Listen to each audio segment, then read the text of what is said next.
Allora, siamo felici, oh yes, perché presentiamo questo corso dopo un anno di lavoro, di sudori. Grazie anche a Monica Ma, che è psicoterapeuta e poi vi dico io due parole.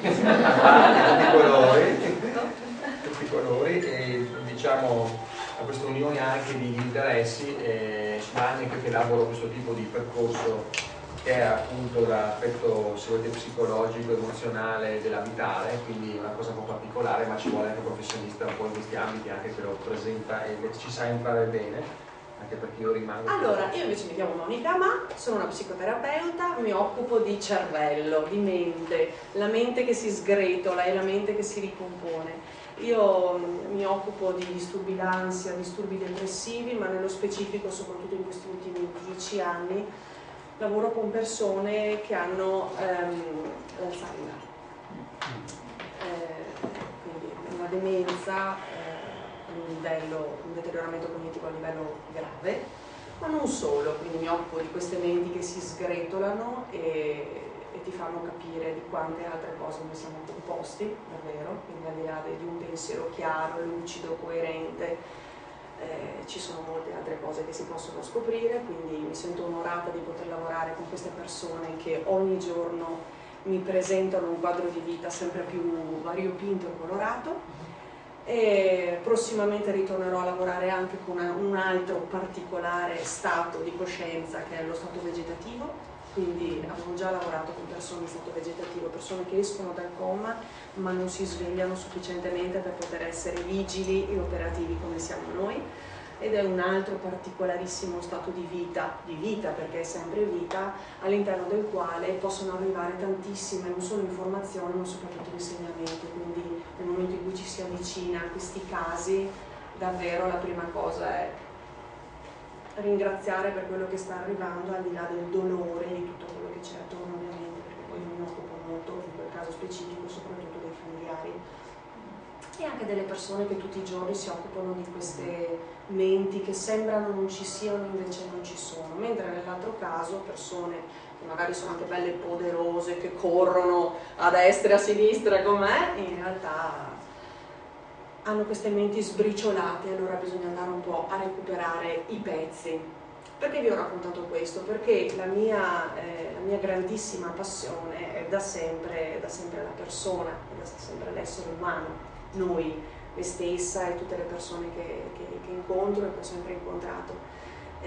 Solo che focalizzandomi molto, soprattutto con gli studi scientifici, tecnici della psicologia, sulla mente, sì, ti raccontano delle emozioni, certo, dei comportamenti, certo, però ho sempre sentito che c'era qualcosa che mancava e che poteva collegarsi a tutto l'insieme la mente, il cuore, quindi l'emozione, il corpo. Era questo concetto che alla fine è il concetto dell'anima, ok? Cioè noi dobbiamo ricordarci prima di tutto che siamo anime incarnate in un corpo e ci stiamo facendo un gran bel viaggio, bello o brutto che sia, stiamo camminando dentro questo nostro corpo, ma noi siamo energia, ok? Ecco quindi i nostri carissimi feng shuisti, ce ne sono appunto molti già nella via, altri che invece non conoscono nulla in merito. Che cosa c'è in comune tra quelli che sanno e quelli che non sanno del feng shui? La cosa più importante, cioè che siamo tutti esseri umani fatti di carne ed ossa, ma fondamentalmente dentro spinti da quest'anima energetica di luce che ci porta a spasso per il mondo e ci porta dentro questi corpi per un motivo fondamentale, e poi vedremo per quale motivo spingo un po' il tasto relativamente a questo tema, perché questo è il tema di fondo in realtà, il nostro compito di vita. Cosa significa? Significa che noi veniamo qui, ora io dico ogni volta, per chi ci crede veniamo più e più volte, per chi non ci crede si smazza questo bel giro e si analizza questo bel giro, questo bel viaggio e cerca di capire perché e soprattutto cosa deve andare ad imparare. Appunto vi dicevo, ci incarniamo qui in alcune specifiche strutture che non sono mai per caso, perché niente è per caso, ok? Ora sembrano frasi un po' zen, buddiste, buttate lì. Questa in realtà è la vera modalità di guardarci l'un l'altro, di guardare noi stessi, pensando che davvero tutto ciò che c'è e non c'è ha un senso, ha un insegnamento, ha un perché. Quindi il nostro grandissimo compito è quello di capire qual è l'insegnamento giusto per noi, qual è la lezione che serve a noi, ma ci serve a che cosa? Dire semplicemente wow, ho più conoscenza, adesso sono un figo perché lo so. No, perché mi sto realizzando, sono pezzi di me che mancavano e in questo viaggio io li prendo, mi rafforzo in questo e mi completo. Qual è la base psicologica che ci ha portato a mettere insieme i concetti del Feng Shui e la psicologia? Questo approccio che il fondatore si chiama John Pierrakos, si chiama core energetica. Non so se nessuno mai l'ha sentita. La core energetica. La core energetica nasce ideata, diciamo, da questo grande psicoterapeuta che prende alcuni concetti di base lì formulati da Reich, che era uno psicanalista in qualche modo che scendeva dalla grande scuola di Freud, il quale divideva già le personalità e le strutture specifiche, però collegate ai cicli evolutivi, alle fasi evolutive della vita, il bambino, l'adolescente, eccetera, eccetera. Arriva Reich che dice aspetta, ci aggiungo qualcos'altro, però non lo collego solo ad una trasformazione fisica, ormonale, eccetera. Ci metto anche dei concetti che si allargano e incominciamo a parlare di qualcosa di più energetico, ok? Cioè quella parte sottile che non è così visibile ma che esiste e che in realtà muove tutto, in realtà muove anche le nostre cellule, perché noi siamo fatti di energia. Questo processo cellulare che si muove di continuo crea continue scariche di tipo energetico, quello che ci muove, quello che muove tutto, ok?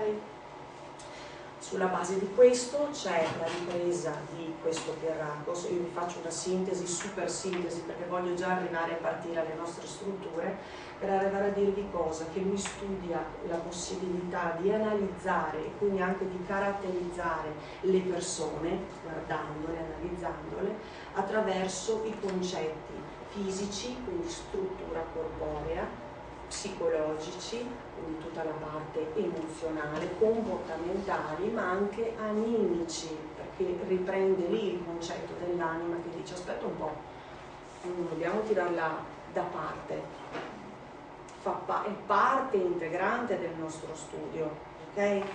Se parliamo di energia parliamo di qualcosa che c'è ma non si vede, perché dimenticare il tema dell'anima? Non puoi non considerarla, ok? Mette tutto insieme e arriva a sviluppare il tema appunto delle 5 strutture che si creano come? Attraverso le difese. Cosa sono le difese? Sono quelle sorte di scudature, no? Che noi nella vita ci facciamo per scansare, per proteggerci da quelli che sono gli attacchi naturali, le possibilità di ferirci. La vita ce offre, come dire, la vita è molto generosa in tutte le sue parti. Noi non ci mettiamo a dire nel bene e nel male, in tutte le sue parti, perché sappiamo, e più cresciamo più impariamo, che anche un'esperienza negativa è una grandissima occasione di insegnamento, giusto? Quindi mentre stai bestemmiando come un turco perché stai vivendo qualcosa di incredibilmente doloroso, poi un giorno capirai che attraverso quell'esperienza, porca miseria, quante cose hai scoperto di te, quante cose hai scoperto degli altri, quante cose hai cambiato. Hai dovuto cambiare in quel momento, ma per fortuna che l'hai cambiato. Questo ti ha permesso di fare un passaggio successivo. Ma rispetto a cosa? Solo all'età cronologica? No, e lì ritorniamo al tuo tema evolutivo rispetto alla tua anima. Cosa ho imparato? E che cosa in termini di insegnamento è diventato mio e nessuno, ripeto, nessuno mi porterà via, perché ormai è mio. Ce l'ho, è un pezzo in più che mi ricompone, mi sono riconosciuta in quelle parti, ok? Quindi queste strutture che andremo a vedere sono 5, le analizzeremo all'interno di tutta la giornata e su ciascuna faremo delle considerazioni, dei piccoli esercizi, eccetera. Nascono come difesa, cioè mi accade qualcosa, la mia anima ha una certa già indole, predisposizione caratteristica di che cosa? Del core. Ecco perché core energetica, il centro della giusta energia, center of right energy, ok? La giusta energia, l'energia che ti dice chi sei veramente, quali sono le caratteristiche tue, quelle positive in realtà, vedremo che sono tutte caratteristiche che in un'unica, diciamo, grande parola possiamo raccoglierla, la parola amore, completezza, ce li abbiamo tutti. Solo che quando ricominciamo il nostro viaggio e ci infiliamo dentro questo corpicino, incominciano ad arrivarci delle situazioni e noi tac, tac, tac, tac, tac, ci ricostruiamo una sorta di corazza. Attraverso questo corazzamento, che dopo andremo ad analizzare, il nostro corpo, quindi la nostra struttura, come dire, prende un taglio, una forma specifica. E nell'osservazione poi si capisce bene che cos'è e dove li pone. La simpaticissima struttura è la struttura dello schizoide. Preparatevi a 5 nomi, uno peggio dell'altro. Quando voi comincerete a sentire questi nomi direte: oh mio Dio, cosa sono questi 5 mostri? Ecco, allora siamo noi. Sono stati dati dei nomi un po' forti, un po' particolari, che nel linguaggio comune vengono associati a casi di tipo psichiatrico, a persone che una volta andavano a finire nei manicomi, quindi sentirete schizoide, psicopatico, masochista, queste parolone grosse. Non spaventatevi, o meglio spaventatevi pure, poi capirete che dopo lo spavento ci arriveranno tante cose invece positive dietro a questo nome, ok? Sono 5 specifiche strutture che sono chiaramente distinte l'una dall'altra, ma la notizia è che noi ce le abbiamo tutte, ok? Tutte quante, in modalità, in quantità però diversa. Perché io ne presento una alla volta? Perché ognuno di noi ha in percentuale una parte in più che richiama una delle 5 strutture. Poi adesso le analizziamo, vedremo che ogni struttura ha delle caratteristiche specifiche, ha delle qualità specifiche, ha delle ferite specifiche. Benissimo, la cosa che vi chiedo, avete tutti i fogli bianchi su cui potete scrivere, vero?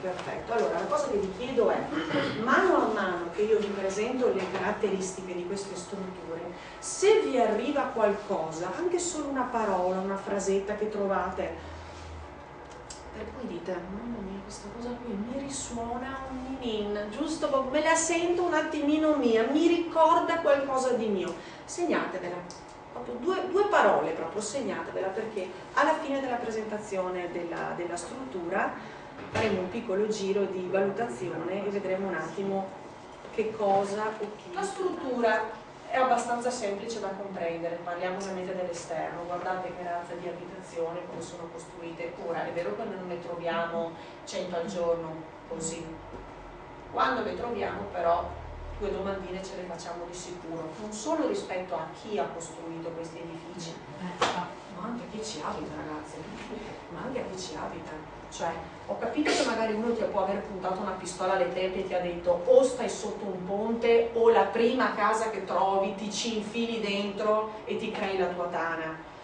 E insomma, non siamo però proprio ridotti così, quindi c'è una scelta. Ricordatevi il tema della scelta, che è responsabilità, per cui se mi infilo dentro questa cosa qua, qualcosa mi piace, sto a casa, ok? Mappatura, e vediamo che c'è una chiara, vedete come sembrano pezzi incastrati tra di loro, che già nella vista ci dicono che non c'è armonia rispetto a questo. Ma come cacchio si muoverà questo all'interno della sua casa, con tutti gli angoli, ok? È un po' così, perché tanto lui sì c'è, ma anche non c'è. il tema è dobbiamo dar corpo, ok, a sto spirito che vaga. Baricentro generalmente è o sulla scala o esterno, ma non è dentro in casa. Baricentro è il cuore, no? Che mi pulsa.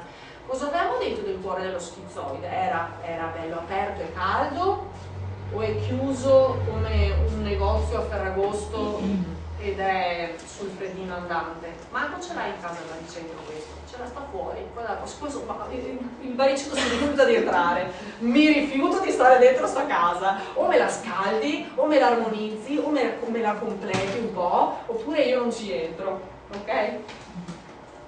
Distribuzione interna, non c'è comunicazione tra le parti, tutte a sé stanti. Questa bellissima fotografia, ok, si vedono queste parti, queste due parti, le vedete, non sono colori evanescenti, pastello, tono su tono. Avendo detto che c'è una caratteristica di fondo che li collega un po', no, a questo mondo dello spirito a più livelli, è difficile che ci sia un amore sfrenato per i colori proprio wow, caldi, focosi e passionali. Generalmente sono più evanescenti e quindi il pastellino molto essenziale. Che ci frega di avere troppe cose, non ci può fregare di meno, essenziale. Non c'è gusto, è al soggiorno, non c'è un gusto ricercato ma originale, ok? Ricordiamoci che c'è questa molto attiva questa parte creativa. Non c'è, come dire, tanto occhio per l'estetica, per la bellezza tipica del rigido, ad esempio oggi vedremo la casa del rigido, wow! L'alto design, tutti rigidi, riviste, tutti da rigidi proprio. Bellissime, fantastiche però ragazzi. Interno, baricentro, portarlo all'interno e fissarlo. Vi ricordate che stava fuori dalla porta eppure il baricentro si rifiutava di entrare in casa? Benissimo, ok, non era dentro, portiamolo dentro in qualche modo e fissiamolo, radichiamolo come deve fare il suo proprietario, ok? Radicamento. Quindi fissarlo, dargli potenza, dargli luce, valorizzarlo, farlo vedere sto benedetto baricentro. Il flusso, creare una comunicazione, valorizzando, creando corridoi, quindi aperture che permettano a queste stanze di intercomunicare tra loro, così cominciano a fare amicizia, così come la persona deve fare più amicizia e creare più intimità con le persone, con gli altri, oltre che con se stesso, anche le stanze tra di loro. Devono cominciare a dirsi, ma fai pure tutte nella stessa casa? Hai capito un po'? Siamo tutti nella stessa casa? Sì ragazzi, siete tutte stanze della stessa casa, hai visto?